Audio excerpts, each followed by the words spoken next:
ธนาคารพัฒนาชนบทสาขาแขวงจำปาสักสรุปเวียกงานสินเสือประจำศกปี 2025 และทิศทางแผนการประจำศกปี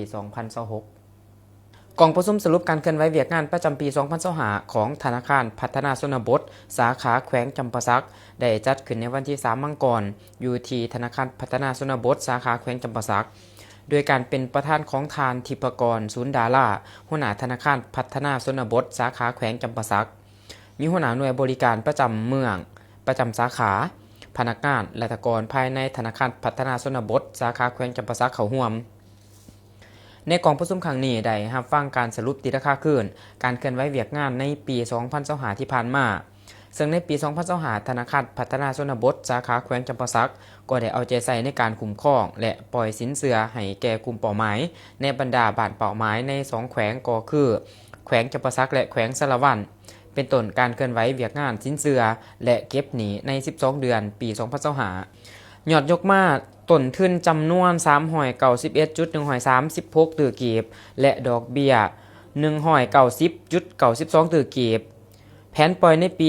2025 ทั้งหมด 160.55 ตื้อกีบ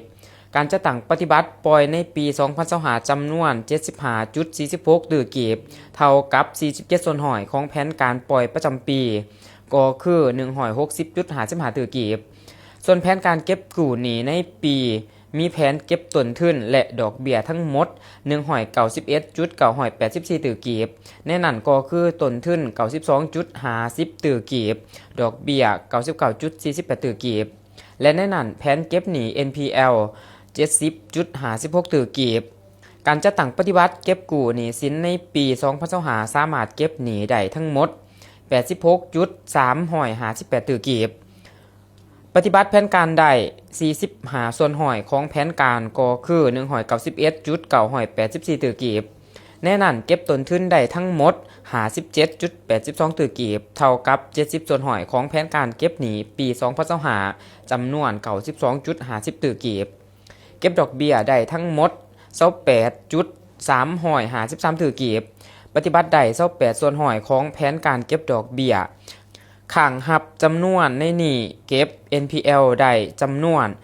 38.59 ตื้อกีบเท่ากับ 54.28 ส่วนหอยของแผนการ 70.56 ตื้อกีบ190.92 ตื้อกีบยอดสินเชื่อฮอดท้ายปี 2025 408.77 ตื้อกีบในหนี้เป็นหนี้ NPL 198.54 ตื้อกีบกวม 48.52 ส่วนหอยของยอดสินเชื่อลดลง 8.38 ส่วนหอยเทียบใส่ปีก่อนยอดสินเชื่อเมืองเป้าหมายจำนวน 192.84 ตื้อกีบปล่อยสินเชื่อบ้านจุดสุม 51.24 ตื้อกีบยอดสินเชื่อบ้าน3สร้าง 112.73 ตื้อกีบยอดสินเชื่อนอกเมืองเป้าหมาย 46.83 ตื้อกีบเป็นหนี้ NPL ทั้งหมดยอดสินเชื่อบวงทกสจำนวน 5.11 ตื้อกีบมียอดดอกเบี้ยข้างหับทั้งหมด 189.25 ตื้อกีบสถิติการเข้าแรงทุนทั้งหมดกวม2แขวงก็คือแขวงจำปาสักและแขวงสะระวัน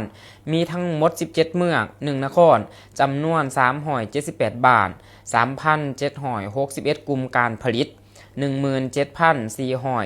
ครอบครัวสำหรับภาคทิศทางแผนการในต่อหน้าก็จะสืบต่อปล่อยสินเชื่อแบ่งปันบวง450ตื้อที่ยังคงค้างจำนวน 3.6 ตื้อกีบให้สำเร็จในต้นเดือนมังกรปี 2026และสร้างแผนสินเชื่อพร้อมจะตั้งปฏิบัติปล่อยตามตัวเลขที่ขึ้นแผนไว้จำนวน250ตื้อให้สำเร็จใน6เดือนต้นปี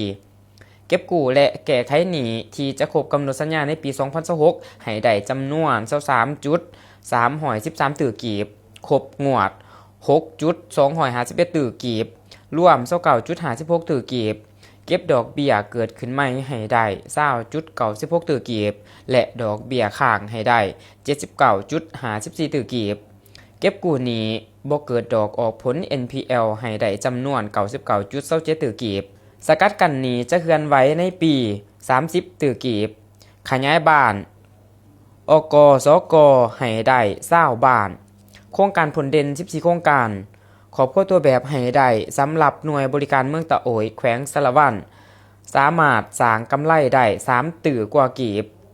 จากนั้นในกองประชุมครั้งนี้ผู้เข้าร่วมกองประชุมก็ได้มีการประกอบคำคิดคำเห็นใส่บทสรุปการเคลื่อนไหวสินเชื่อประจำปี2025เพื่อพร้อมการแก้ไขจุดอ่อนของโครงข่างเพื่อสอบหาวิธีการแก้ไขในต่อหน้าในการเคลื่อนไหวของธนาคารพัฒนาชนบทสาขาแขวงจำปาสักให้บรรลุเป้าหมายที่กำหนดไว้สื่อการแข่งขันทำวงรับผิดชอบอยู่ในบริการเมืองตะโอยเป็นแล้วก็รับผิดชอบรวมเนาะแล้วก็ถือว่าการบริหารอยู่ในตะโอยถือว่ามีกำไรในปี2025ผ่านมานี้นะเฉพาะกำไรในปีนี้เนาะทางด้านบัญชีเนาะก็ถือว่ามองเรื่องรายจ่ายเนาะ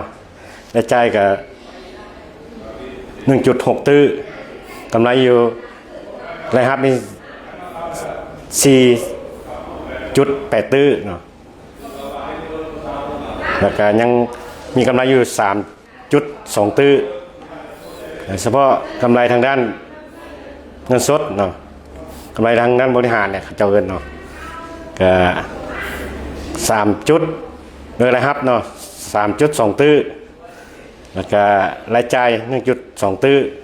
มีกำไรอยู่ 1.9 ตื้อถือว่าการบริหารในปี2025